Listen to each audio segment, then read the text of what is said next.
to the MMA Fan Podcast. Ladies and gentlemen, I give you Stu and Blake. Hello and welcome to the MMA Fan Show. I am Blake Harrison and joining me as always is Stuart Finn. How are you? I'm all right. We've both got shorts on today. Oh, yes. Feeling the summer vibe. Absolutely, mate. Legs are out. Absolutely. Skadoosh! Oh, you couldn't get yours up, could you? No, that's it. I went Muay Thai for the first time in ages today as well. How did that work out for you? I feel all right. I feel good for it. I don't know. There was no sparring or anything. It was just pads. I feel good for it. Yeah. I feel happy. Taking my aggression out on the pads. I had a little run last night. That was quite nice. Well, it's not a competition. I didn't run very fast either, or very far. I'm not fit in the slightest at the moment. Oh, no. And I think 'cause I've been moving, it Yep. sort of took up all my time. And it's basically, I'm just searching for excuses for why I've not been training. No excuses, mate. No excuses. No. But where I've moved, there is a new club, and I did meet somebody that come to install me TV. I've got Sky, so we're no longer doing dodgy episodes in my garage, nicking my neighbour's Wi-Fi. You can actually watch the fights we're talking about. Actually watch the fights. And, who'd have thought that'd be so crucial to this show? It's ridiculous. So big up Jamie, the Sky engineer, that turns out he's a massive MMA fan as well. So I probably made his job last 5 times longer than it should have, because I was like, so how do you think Dustin done at the weekend? But anyway, That's lovely, don't it? I still feel like it's a sport where it's like, oh, you like MMA? Yeah. Oh, great! I never get to talk about this. yeah, it was It's exactly lovely. that, and that's exactly how this podcast come about, right? Yeah. So obviously we put out our post 302 show. Yep. But there's been so much happening. There was a few announcements before 302 that we chose to sort of string it out a little bit and talk about them today. But also since then, there's been huge news, which there's so much.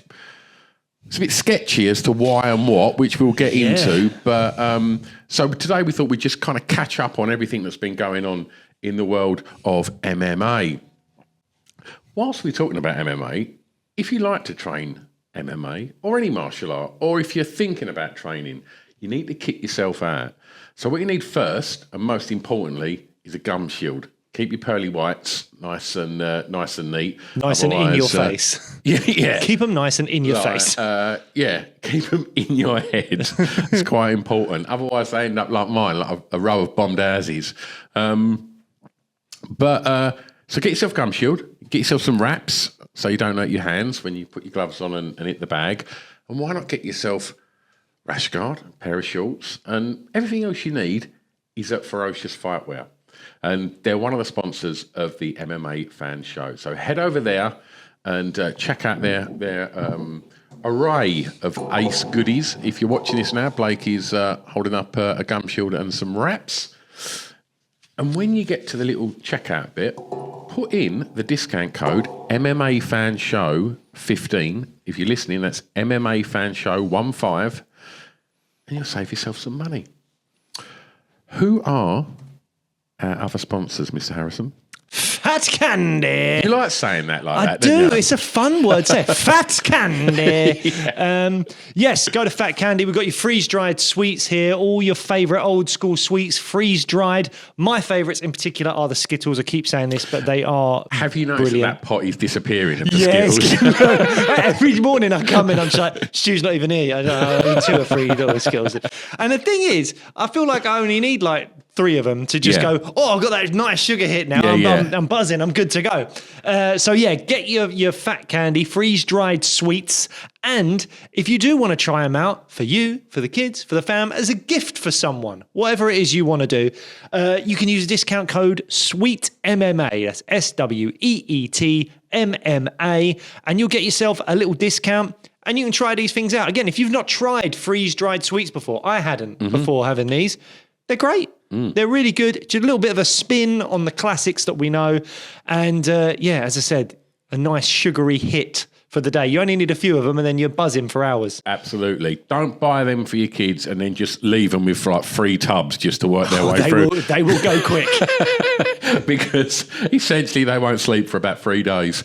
But as Blake said, just get them. If you need that little sugary hit, then they're absolutely bang on. And if you like all your kind of old school cola cubes, pineapple cubes, and all of them like kind of old school sweets, just try and freeze dried because they're ace. And head over to Fat Candy, give them a follow on the socials, and remember that discount code Sweet MMA.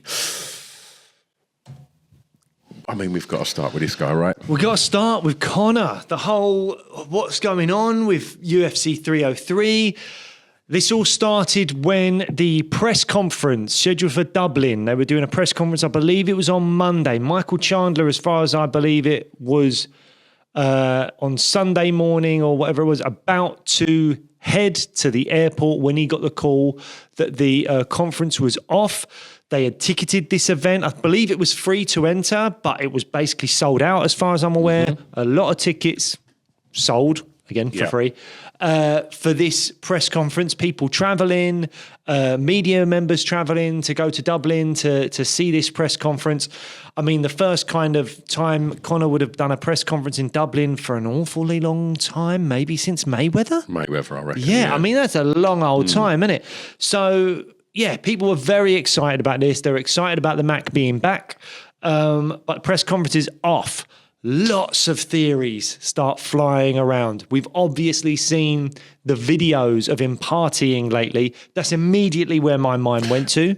I think because there's so much salacious stuff around Conor. Yeah. I think the minute you heard this was because, I mean, God, we've all been saying, I'll believe this fight's happening when I see him get in that octagon. Yeah. And so I think it's knee-jerk to instantly go to Conor's drunk, high, whatever, partying, you know. But the first thing I heard was there was some kind of data breach. Did you heard that? Oh, so I don't get it. But so basically, the theories have all been out. It's been, was it a partying thing?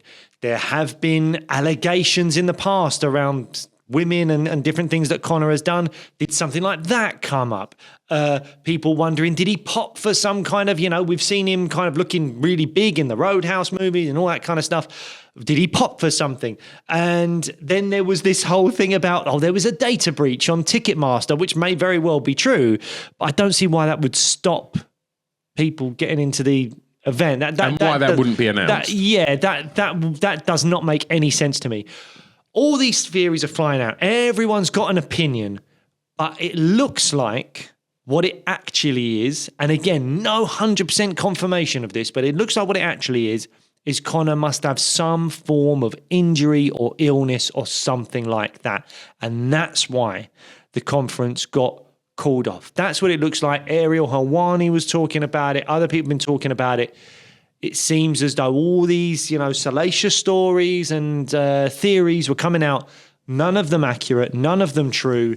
The reality is more, he's probably got some kind of injury or something like that is what's actually happening. Why not announce it? Well, I think there's a few reasons why. And I think one of the main ones is you can't announce an injury if the fight's maybe still going to take place, because you can't say, Conor's hurt his leg again. Yeah. And Michael Chandler's like, I'm kicking that. So you can't do that. You can't go, Conor's injured this part of his body, whatever it is. You can't do that because that gives Michael Chandler a potential advantage. The other thing is they've already sold out this event.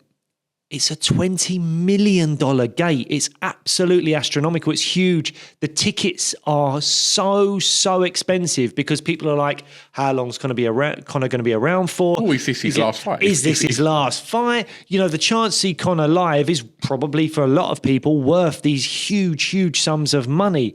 These tickets that are probably not even great tickets selling for like $1,000 and all this kind of stuff. And pay-per-views. Right. And then pay-per-views as well. I don't know if people would have bought the pay-per-views yet. I don't know how many people buy pay-per-views weeks in advance. But we sort of glanced over the card, and MVP and Gary's a great fight. But it looked like they were selling everything on Conor. Like the rest of the card was average. Like, it wasn't a 300 or a 299. Of course it was not, no. nowhere near that caliber. But you're paying for Conor. And that's the thing. When we're talking about this situation right now, this is where it gets potentially iffy for the UFC, because they're obviously still hopeful the fight's going to happen. In fairness to Conor, he doesn't pull out of fights. Conor is someone that, the Chad Mendes fight, he went into it injured. I'm not even sure if maybe the Aldo fight, he went into it injured. There's talk about him maybe not have been 100% for the Eddie Alvarez fight. And we all know that fighters always go in there with injuries. But I think I remember even on a documentary that there was like the Chad Mendes one, he'd really busted up his leg. And he still went in and fought. He's not someone that pulls out of fights. And I think that is a kind of legacy, if you want to call it that, or a point about Conor McGregor that to me, I think means a lot to him. I think he said things like, I don't pull out of fights, and he maybe called Khabib a pull-out merchant and stuff previously and all this kind of stuff. So this means something to him. So I bet he would hate to pull out of this fight.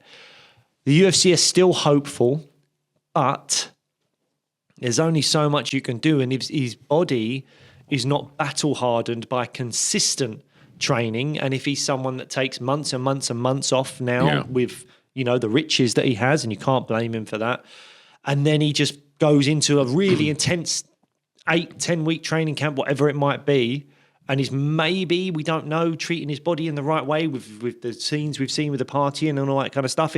You're never quite sure. Maybe his body isn't as up for it as it used to be, and injuries are going to happen. Age as well. I mean, he's in his mid-30s now, which, is younger than both of us. But for an athlete in this field, it's old, especially in those weight classes, as we've mentioned before.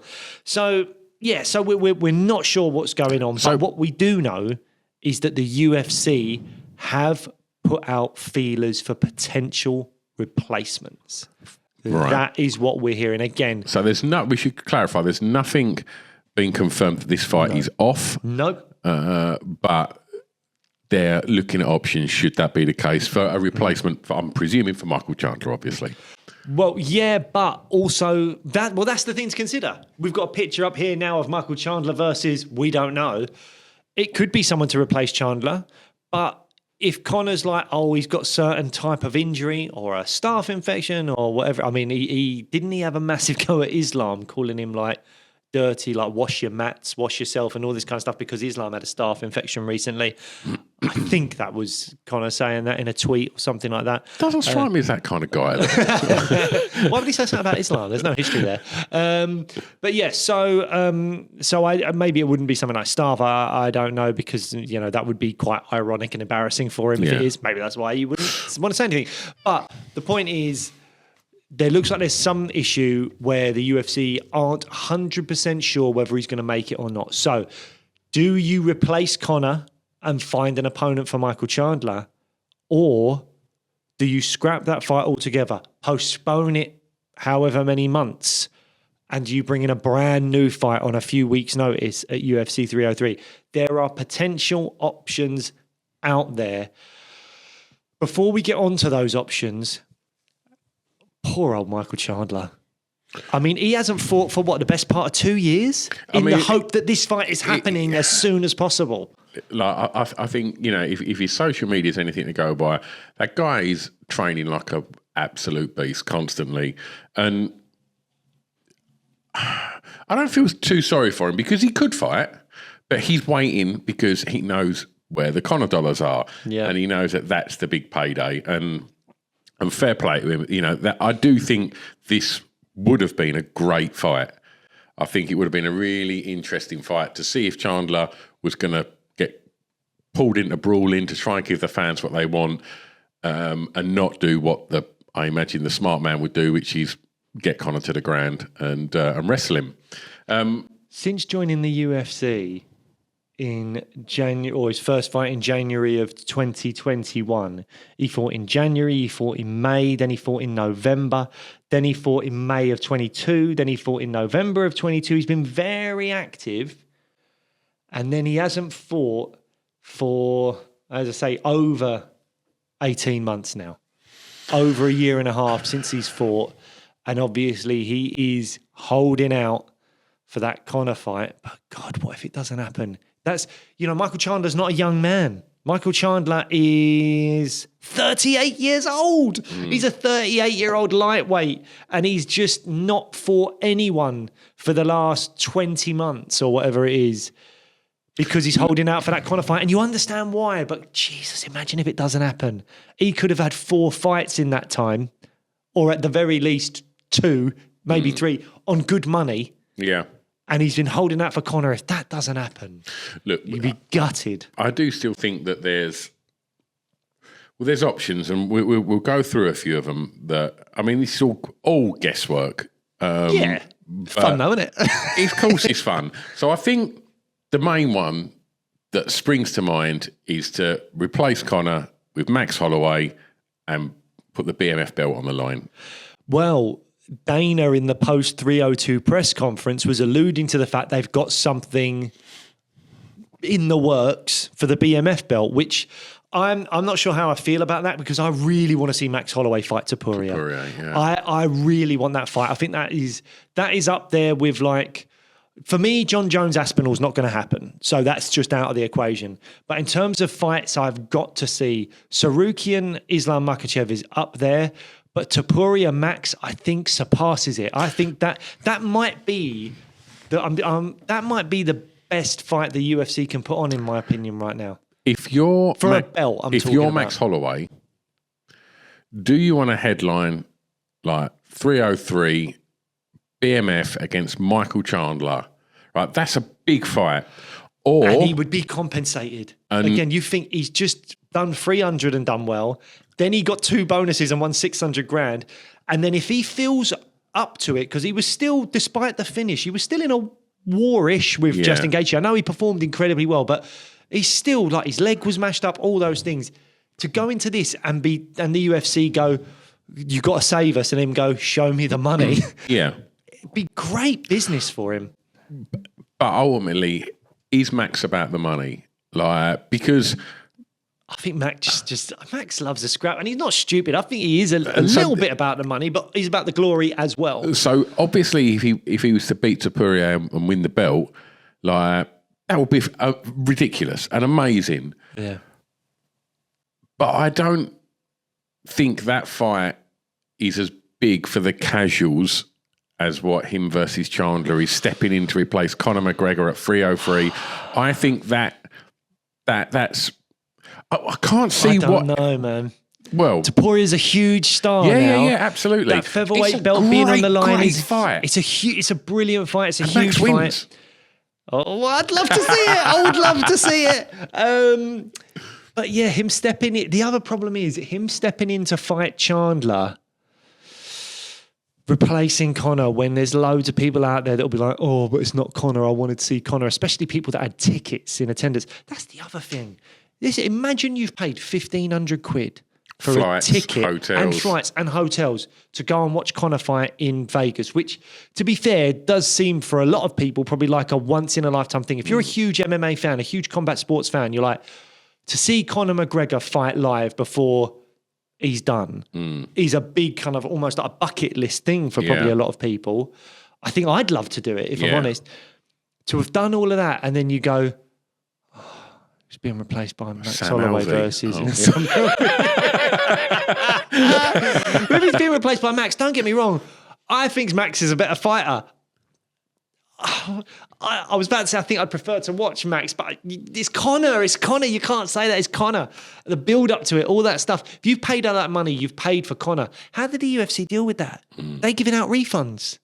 Are they going, your tickets are all half price now, we're going to pay you? Like, how does that work? $20 million gate. And now you've replaced the biggest star the sport has ever known with, don't get me wrong, a phenomenal fighter in one of his biggest moments in his history, but still pales in significance to Conor McGregor. I don't know. Like, I'm not a huge McGregor fan, but I appreciate the madness of it all. And this ain't doing a $20 million gate. No, it's not. I think if I'd spent a lot of money to go and experience a Conor McGregor fight and it got replaced with Max, as a huge Max fan, I'd be like, man, I'm cool with that. But I think if you're just a Conor fan that wants to experience that madness, then I think you'd be like, look, yes, this is a great fight, but I wanted to watch Conor McGregor. So the options are then for Chandler, we imagine this is something that is close to greatness. If we can go, right, the BMF belt, Max is fit, he'll fight Michael Chandler. Like that's It's probably the best option for Chandler outside of Conor. If the Conor fight's just not going to happen, it's probably the best option for him. And the other option will be to postpone that and make another fight. But I mean, the problem is let's say Conor's got a niggling injury that means he can't compete at UFC 303, but he's not going to be out for more than like a month or two. But where do you do it? The next pay-per-view is 304 Manchester. He's not going to fight there. That card's done. 305, is that Perth, Australia? I don't see him fighting in Australia. Maybe he would. But the likelihood is that it's going to be Adesanya Dricus. The Sphere is UFC 306. Conor's talked about the Sphere, so maybe that makes sense. What I've heard, and I don't know, I haven't checked this myself, so forgive me if I'm wrong, is that the Sphere doesn't actually seat that many people. So are you going to hit a $20 million gate? It depends how much the tickets are. Like, are they going to make it super elitist? I know like the cheapest tickets are going to be $1,000 or whatever it is. I don't know. I mean, I don't know the real ins and outs of it, but when it opened, and I think U2 done a run of shows there, the cost was astronomical. Was it? And because I guess it is that super exclusive, it moves it away from your fans to a degree. But if they want to do something really spectacular, and then I guess you just watch it from maybe that makes sense from your sofa. Maybe that makes sense because after that, that's September. October will be Abu Dhabi. You wouldn't do it there. That doesn't make sense. Then Madison Square Garden, as far as I'm aware, that's meant to be John Jones and Stipe. Obviously, Conor and Madison Square Garden, lots of history there. That was where the Eddie Alvarez fight happened. He's going to want the Sphere. He's going to want the biggest and the best. It's just whether the UFC are like, okay, we're going to do that, and if he can't fight at 303, if that's definitely off, they've got to find him something, and I think that's the biggest option, the option to make the most money, and I'm sure that that's what they'll do. Yeah, I mean, maybe that makes sense. The more I think about it, maybe that does make sense. Otherwise, you're waiting all the way till December. But the problem is, if the Sphere holds like 12,000, and I can't remember where this fight was taking place, I don't know if it's T-Mobile Arena or whatever. I think it was. If that's 20,000 and the Sphere holds 12,000, that's going to be tricky, isn't it? It's going to be a pricey ticket. That's what it's going to be. A pricey ticket, and you've got to have refunded everyone else that $20 million gate that happened. I don't know. Let's not feel too sorry for the UFC's bank balance. I'm sure it's all right. I don't think Dana's struggling with his mortgage right now. No, but it is. But within that industry, within that bubble, it probably is a huge headache for them right now to work out what to do. I mean, we don't have to feel sorry for their financial situation, obviously. Chuck me a few quid, Dana, if you don't mind. But it's definitely a huge headache for them, I would imagine. So let's say this is the case, right? So that gets moved. So we're left with 303. Yeah. With no headline. Yeah. What are we going to do? For me, if there's no Michael Chandler involved, and the fact that they've been talking about BMF, I wonder if you do. And again, this isn't the best situation. Max Holloway defends the BMF against Charles Oliveira. No, you're shaking your head immediately. That'd be a great fight. Don't excite me massively. Not massively. What else is out there? I mean, this is a crazy one, right? But this is what I saw. But this better excite you more than Max Holloway. No, it doesn't. Then why is because I just want to go through the options. Oh, come on.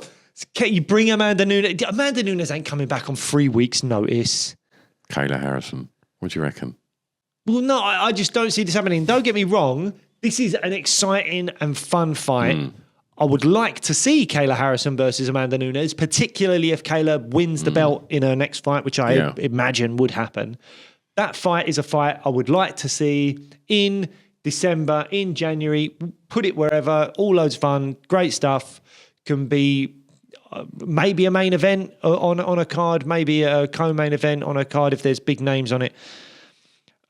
This isn't as fun or as exciting and doesn't have the star power, in my opinion, as Max Holloway defending his BMF belt after what he just did to Justin Gaethje against Charles Oliveira, who's got a win over Justin Gaethje, win over Dustin Poirier, and is arguably the most exciting lightweight champion we have ever had. Mm-hmm. You know, not the best, but definitely the most exciting. Every single one of his fights, Chandler, Gaethje, Poirier, even the Islam fight to an extent, all incredibly exciting fights. Him versus Max Holloway at lightweight for the BMF title, I think that's a much more exciting fight than this.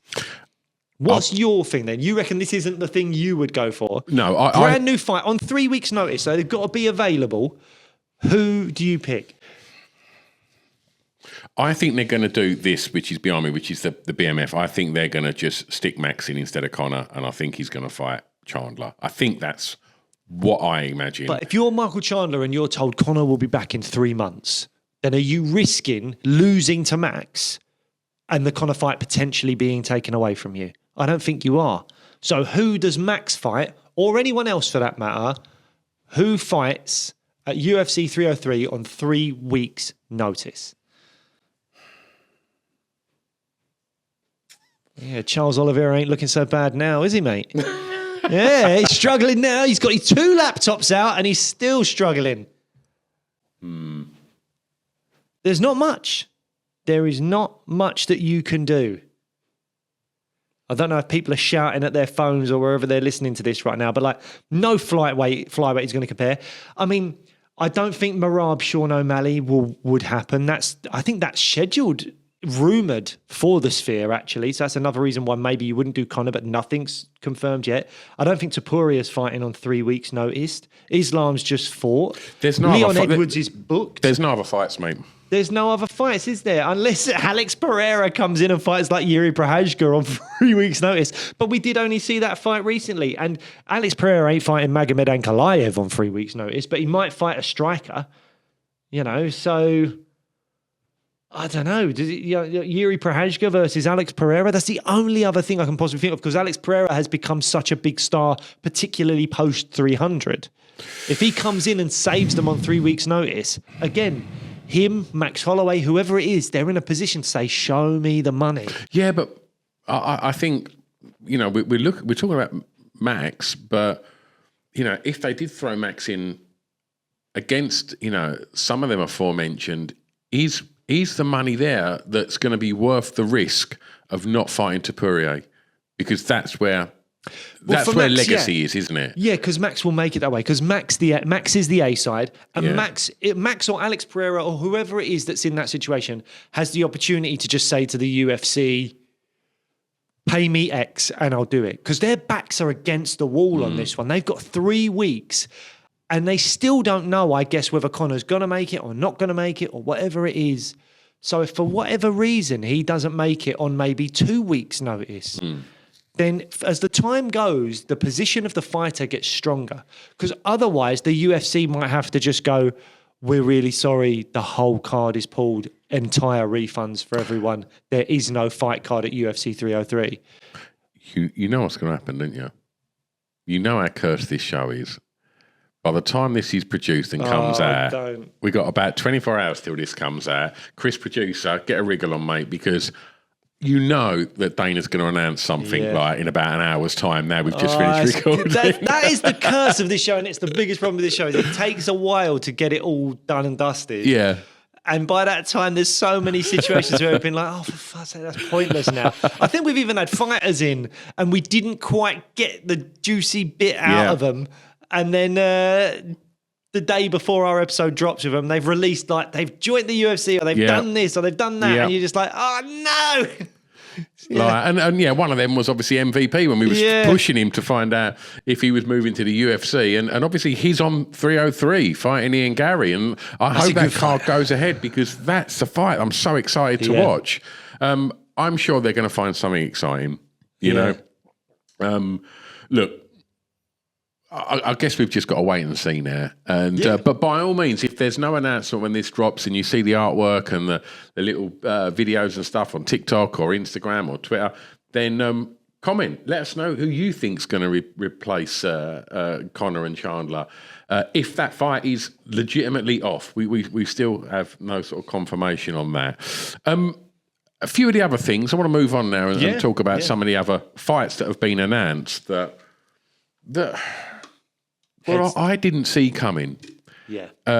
And the image behind me is Tony Ferguson and Michael Chiesa, which has been announced. I'm just going to show the other slide as well, which is Vicente Luque versus Nick Diaz. Both happening August 3rd in Abu Dhabi, I believe. I mean, where did that come from? Well, I mean, the rumour was why there was meant to be an Abu Dhabi card. No, it was a Saudi. I know that there is a lot of talk about the Saudi Arabia card and the Abu Dhabi card being a little bit like some kind of rivalry between them. I don't know much about whether that's true or not, but we might talk about that in a bit. But I do think that there is chat about money coming into the UFC from the Middle East, them paying money in those parts of the world for the best cards they can possibly get, and it's like they're really trying to show off the stars that they can attract to those regions to fight there, which is why we've had that whole Riyadh season stuff going on with Fury and Usyk and Joshua and Wilder and all that kind of stuff. There's loads of money being pumped into that area when it comes to, I think, not just combat sports, but all sports. We've obviously seen Cristiano Ronaldo and other football players move into that region because they've pumped a lot of money into the sport to, I don't know exactly for what purpose, whether it be for tourism or to just get more eyes on that part of the world in some kind of positive light. I don't know. But Nick Diaz versus Vicente Luque and Tony Ferguson, versus Michael Chiesa. My immediate thought when I saw this was, why haven't they just done the absolutely obvious thing and made it Nick Diaz versus Tony Ferguson? Like, why not? That makes all the sense in the world to me. Why have they not just done that? Well, we need a rehash of what was the card where it switched? 279. 279. Hamzat missed all that weight. It was supposed to be Hamzat versus Nate Diaz. Yeah. Hamzat missed weight. So then Tony Ferguson, who was supposed to be fighting Li Jingliang, went in to fight Nate. And then Hamzat fought Kevin Holland, and there might have been another swap or two in there. I think Li Jingliang, unfortunately, had no fight in the end. But I mean, that's what we want. We want a repeat. We want Vicente Luque or Michael Chiesa to miss weight astronomically so that they mess it all about and Nick Diaz just fights Tony Ferguson. Because that's the fight. That's a fight where I would see those two 40-year-old men and go, oh, neither of you have done well, like neither of you have looked particularly great in the octagon.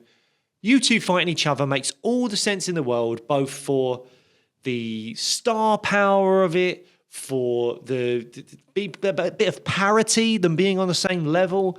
That makes all the sense in the world to me. And you can do Luque Chiesa too if you want to, or change that, or whatever you want to do. But just Nick Diaz. I know Luque didn't look great in his last fight, but I can see Luque smashing the hell out of Nick Diaz, and I don't feel like it'd be an enjoyable watch. No, because what was Nick Diaz's last fight? Robbie Lawler. Yeah. I mean, that was horrific. And that was a couple of years ago now, right? Against another old man. Yeah. He didn't want that, did he? I don't think so. It was quite horrible to watch. I just did not see it coming. And I think, why would someone like Nick Diaz, who's, and I mean this with great respect, I love Nick Diaz. I think, he's an absolute legend of the You've sport. literally got a figure of Nick Diaz right here. I have a figure of him right in front of us. And I've got a fantastic signed photo of him in my little home studio fighting GSP.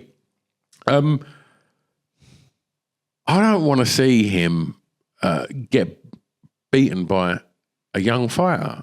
I think if, like you say, why have they not just gone Tony versus Nick Diaz? That is a way more sellable fight. And it's like, right, there's two fighters in their twilight years. Tony's coming off the back of, I think it's 27 losses now.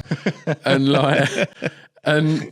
so I think if we're going to watch these fighters that it's questionable should they retire or not, at least make it a more balanced and well-matched fight where both the fighters probably haven't got 5 rounds in them anymore. And they're not fighting fighters that are probably in their prime. I'm not saying Chiesa, but Luque is probably in his prime now. Well, I don't think Luque's in his prime because I think that last fight against Joaquin Buckley showed that something was off there. It could have just been a bad night, but I don't think of Luque as like in his prime.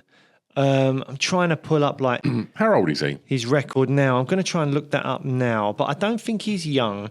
But I also just think he's not. I'm trying to think. I can't spell Vicente properly on here, apparently. Here we go. It's not Vincente, it's Vicente. But yeah, last fight, Joaquin Buckley was that terrible loss, which he really did not look good at all. He's only 32, which, yes, for a welterweight, you could say it is his prime, but there's a difference between age and fight years, and I wonder if Luque's had an awful lot of fights and maybe doesn't quite look the way he used to look. He was on a great win streak, 4-fight win streak back in 2020, 2021. Then he lost to Bilal Muhammad, then he lost to Jeff Neal, then he beat Rafael dos Anjos, and then he just really looked really out of it against Joaquin Buckley. Did not look himself at all. That's not a bad record, man. But it's not a bad record, but that's what I'm saying. Like, I don't think Luque is ever going to be a title challenger or anything like that, but he's a decent enough top 15 guy. I think he's going to smash Nick Diaz. I don't see how, unless something massive has happened to him, because didn't he have some kind of scare recently, like some kind of brain problem? I feel like I've heard. You might have. Either while I'm rambling, maybe you can Google that, or I can Google it. But I feel like he had some kind of condition where a doctor said to him that you carrying on fighting is maybe not the best thing because you've got some kind of brain condition, or maybe there was a scare that was then obviously solved, but maybe that's affected him and affected the way he fights and stuff.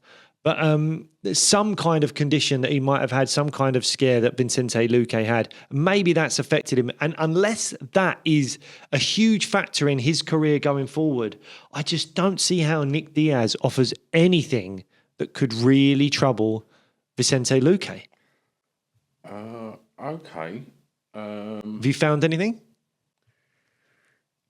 Yeah. In August 2022, suffered his first knockout loss, proving unstoppable in 30 professional fights prior to that. What appeared to be Luque's worst career loss sporting-wise also happened to be his worst physically. This is coming from MMA Junkie, by the way. When I went to the hospital, and I'm not one to get scared easily, I got the news and I wasn't scared, Luque told MMA Junkie, recalling when the doctor broke the news he'd had a brain hemorrhage. Well, I mean, we've heard before that, like, fighters, once they get knocked out, fight differently, and you can totally understand why.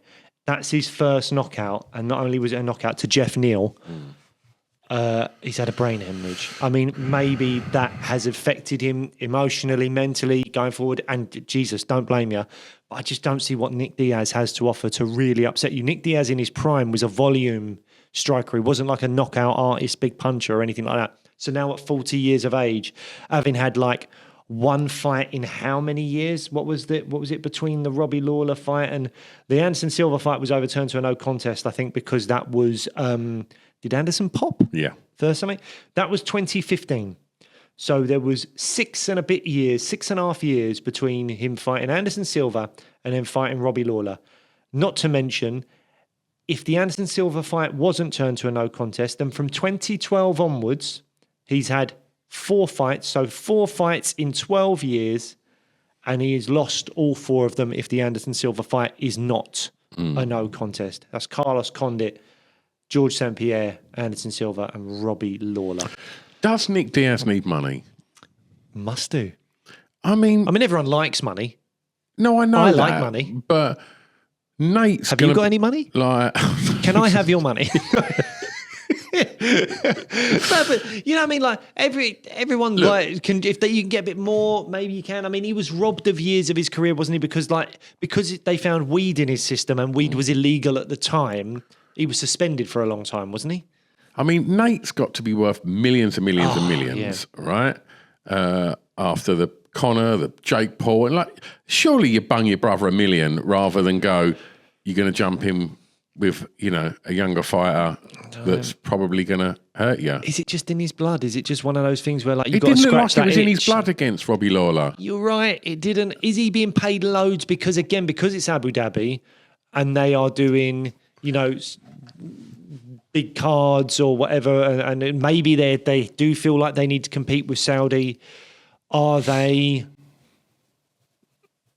paying him a bit extra on the side? Probably, because we've seen with the boxing, when we saw the Francis versus Tyson Fury fight, they paid for every iconic legend in combat sports. That was Saudi, right? That was Riyadh in Saudi. I don't want people to think we're trying to conflate the two. We're not, but we are hearing that there is a rivalry there. And there's money there. And there's money in both areas. And so if they want to kind of bring in legends and then also fly in other legends to be there for it and really showcase what they done when Francis fought Tyson, if Abu Dhabi wants to kind of replicate that or better that, then they're putting on legends like, yes, Tony Ferguson is a legend. Yes, Nick Diaz is a legend. Are they fights that fans really want to see anymore? No, because they're not the fighters that they were 10 or maybe longer ago for Nick Diaz. I'm just looking at the pictures of him now, and Nick Diaz just does look quite old. He does, doesn't he? And he's got nothing to prove. He's Nick Diaz. He's he's one of the best to ever do it. And would you reckon this could hurt his legacy more?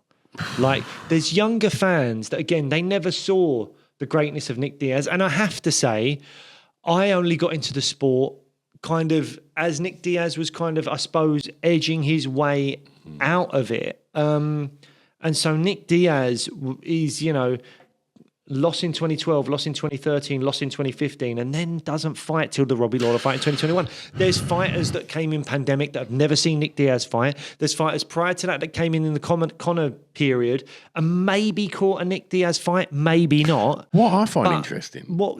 Does this hurt his career? Because people are just going to remember him as maybe like, oh, that guy. Like, obviously you and people that were watching it at the same time as you. Old timers like yourself, Grandad. Yeah. They will obviously always see Nick Diaz as the fighter that you loved in his prime, all that kind of stuff. But younger people will be like, that's Nate Diaz's brother.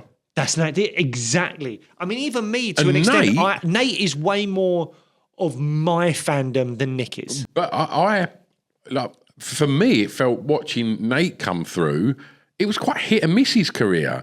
And it was only when he fought Michael Johnson, I think, that it was like, oh my God, this guy's hands are ridiculous. Like, and then obviously we've seen Nate go on to, to be an absolute star. But he, in my opinion, that's Nick Diaz's little brother. Yeah. Whereas now, most fans that have got into MMA probably around Conor and because of the furore that Conor caused moving into the sport, they're fans of Nate Diaz. They know Nate Diaz, and 100%. That's why they by default know Nick. A lot of people will hate me for saying this, but to me, I think I see more Nick Diaz as Nate's older brother. Yeah. Whereas you would see, as say, Nate as Nick's older brother. Like, it's interesting. And well, look, we spoke about that, and I mean, we should also touch on Tony Ferguson versus Chiesa. Obviously, Ferguson coming off the loss to our very own Paddy the Baddy.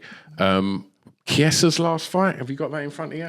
I haven't. I feel like that was a while ago, actually, but I will pull it up in a second. I mean, Michael Chiesa, seems to be carving out a nice little job for the UFC as a pundit. You know, he seems pretty decent there. Chiesa's on a 3-fight losing streak.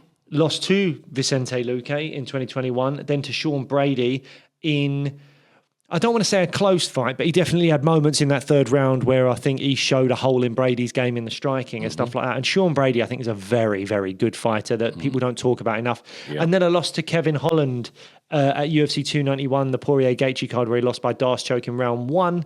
I mean, yeah, 3-fight losing streak. Before that was on a 4-fight win streak against good guys like Carlos Condit, Diego Sanchez, which, with the history of Sanchez, recent wins against Sanchez maybe don't hold as much weight, but Rafael dos Anjos, I think, is still a great win. And Neil Magny is still a very, very commendable win. Tony Ferguson, I mean, is it a 7-fight losing streak now, Tony? And he's just maybe looking worse and worse. I mean, as we've gone over and over and over this every time Tony fights, but Justin Gaethje was the fight that changed it. He was on that 12-fight win streak. At that point in time, the greatest fighter to never hold undisputed UFC gold. Obviously, he was an interim champion. He's been surpassed now by Poirier in my eyes.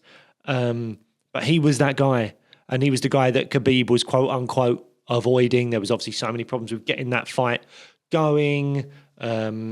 Tiramisu. And such a shame we never saw that. It's a real shame. But in hindsight, I look back on it and go, I think there's only one way that fight was going. At the time of that fight being booked, I was like, this fight could go either way. This is so exciting, blah, blah, blah. And now you're like, oh no, Khabib would have smashed him. I think, would you have said that had we not have seen Tony's career go the way it's gone of more recent times? Because, of course, he was phenomenal. Yeah, but that's what I'm saying. At the time, I was all in. Yeah. But now, in hindsight, I'm like, we didn't realise how big the holes were in Ferguson kind of with the wrestling, which is strange because he wrestled at a really high level in like high school and college and all that stuff, I think. And obviously he was known for having such tricky, like, was it 10th Planet Jiu-Jitsu stuff, the Eddie Bravo stuff, all of that. So, I don't know, man. But Justin Gaethje, Charles Oliveira, Beneil Dariush, 3 elite level fighters, no shame in losing to them. Michael Chandler, still a very good fighter. That front kick was out of nowhere.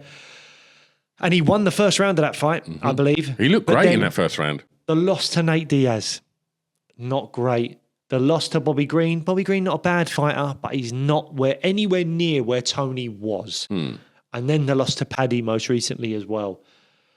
Going up in weight to fight Michael Chiesa, even though Chiesa's on a 3-fight losing streak, I just don't see it. Maybe we'll see flashes of moments because Chiesa's not the greatest striker in the world. We might see flashes of moments where we go, oh, this is fun. Look at what Tony just did. He just threw a spinning elbow or whatever it is or some crazy knee. But if Chiesa gets hold of him and takes him down, I do think Tony's in trouble. Does anybody want to see Tony Ferguson versus Michael Chiesa? I don't think so. But yet we would have been all in. I think most people would have been all in on Tony versus Nick Diaz. Yeah, completely. That would have been so much fun. I don't understand why they didn't just book that. Why? Why didn't they just book that? I don't get it. I don't have the answers. You should have the answers. Sorry. I'm very disappointed that you don't have the answers.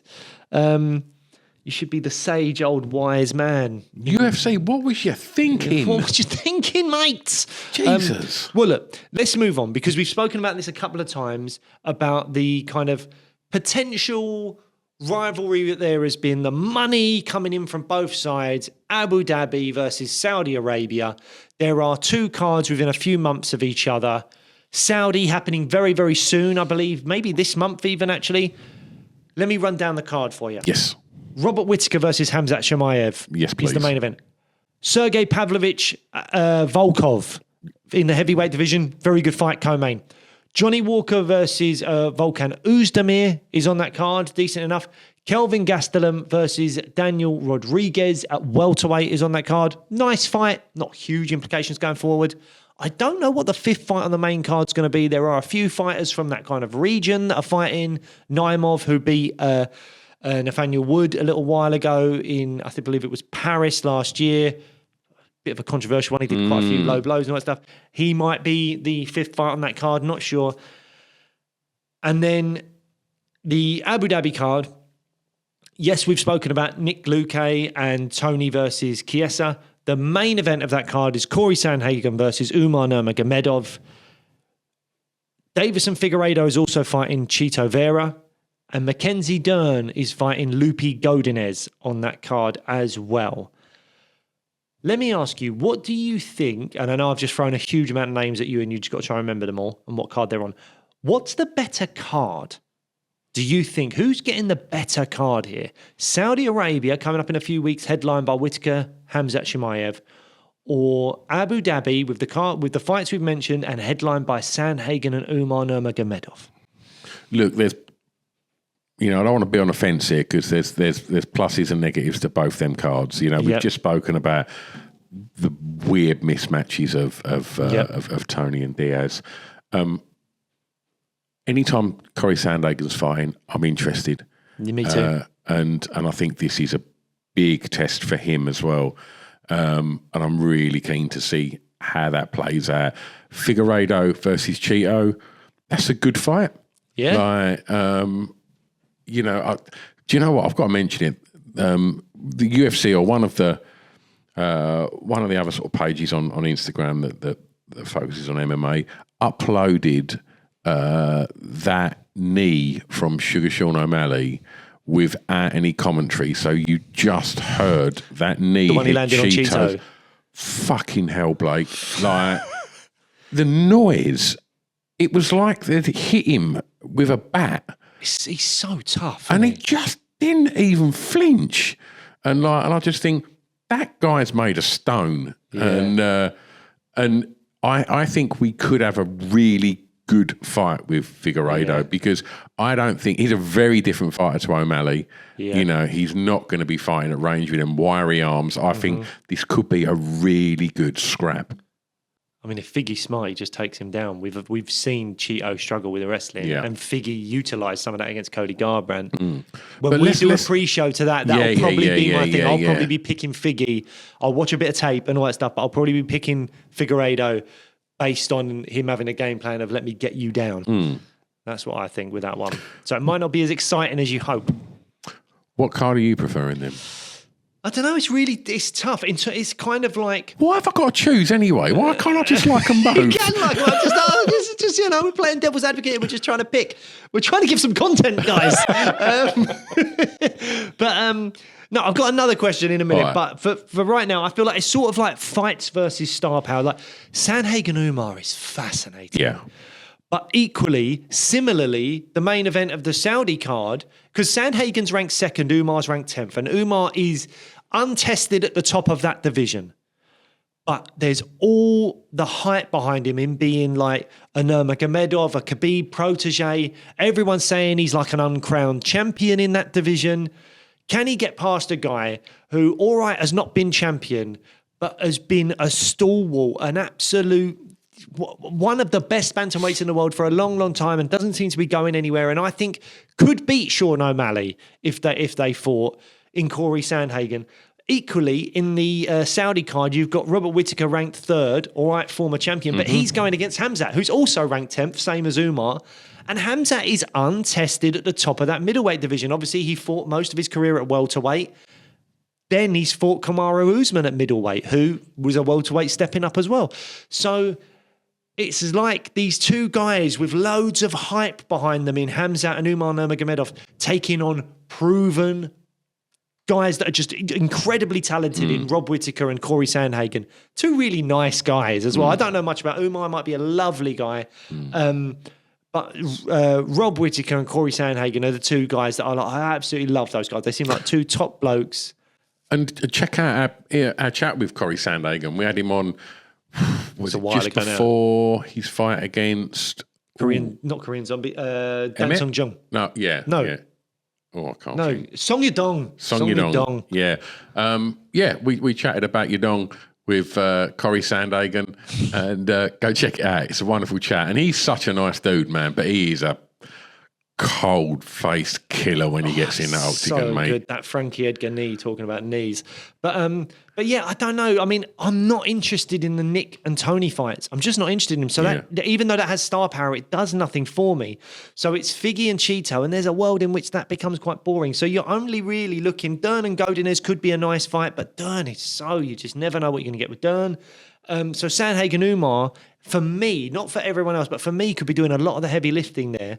And when you look at the Saudi card, Whittaker Hamzat, equally as fascinating as Sandhagen Umar, if not slightly more so, because the implications of that fight could be the guy who wins this is definitely getting the next title shot. I think maybe the same could be said of Sandhagen Umar, to be fair. I think if you're a casual fan and like you don't religiously watch UFC, Sandhagen, or you're going to watch Hamzat fight Rob Whittaker, you're going to go for that card because I think so. Hamzat's got the real star power. Corey is a fantastic fighter, and I'm sure at some point he's going to have that belt wrapped around his waist. But I just think star quality at the moment, Bobby Knuckles and Hamzat's the one. I think you might be right. You might be right. I mean, Pavlovich Volkov as well could be fun. Let's not forget, I know Pavlovich got knocked out by Tommy Aspinall. But we was all very fearful of that fight because of what he'd done leading up to it. Exactly. So that could be fun. And Volkov's a really good test. And Johnny Walker, again, crazy man. You never know what you're going to get with him against Uzdemir, who has been in some great scraps himself. So, yeah, I don't know. It's a real toss-up between the two. I think if I had to only watch one card, I think maybe I would go for Whittaker Hamzat. If you're like, you can only watch one of these, what is it going to be? I think I'd go for the Saudi card, Whittaker Hamzat. I agree. But that's because I'm obviously intrigued about Nick Diaz and Tony Ferguson, but I think the reality is we're going to see stuff that just breaks our hearts again. So I don't necessarily want to watch it. I just hope that they're being paid well. Yeah. I think we've already answered this one, but my other question to you was going to be, what is the best fight out of all of those fights we've talked about on both cards? What's the best fight? For me, yeah, I want to watch what Corey does. I think it's a big test. Really? Yeah. That's great. I'm always intrigued to see Chimaev and what is he, is he going to be a champ? Is he that good? So far he's looked pretty decent. It's a toss-up between Sandhagen Umar or Rob Whittaker versus Hamzat, which is why they're both headlining their respective cards. I don't want to see Bobby Knuckles lose because I love him. See, I really don't want to see Sandhagen lose. No, not at all. And I don't think he will. I think he's too well-rounded. Yeah, but Umar's looked so good as well, though, hasn't he? That's the thing. Both those two fights are really fascinating. I think if I could only pick one to watch, it would probably be Hamzat Whittaker. But God, I'm fascinated by Sandhagen Umar. Yeah. I really am. I think that'd be a phenomenal fight. Yeah. Okay. Well, let us know what your thoughts are on all of those fights. And yeah, I guess when will we be back? We won't say who it is, but you never know. It might all go wrong. We've got hopefully a good interview coming up, but let's not jinx anything. We've been here before. We've not made, we have not been making here the same before. mistake again. But if it happens, it's big. And we'll be back next time. In the meantime, go over to Ferocious Fightwear, use the discount code MMA Fan Show 15, or head over to Fat Candy, get your sweeties, and use the discount code SweetMMA. Other than that, have a great week. We will see you next time. Bye.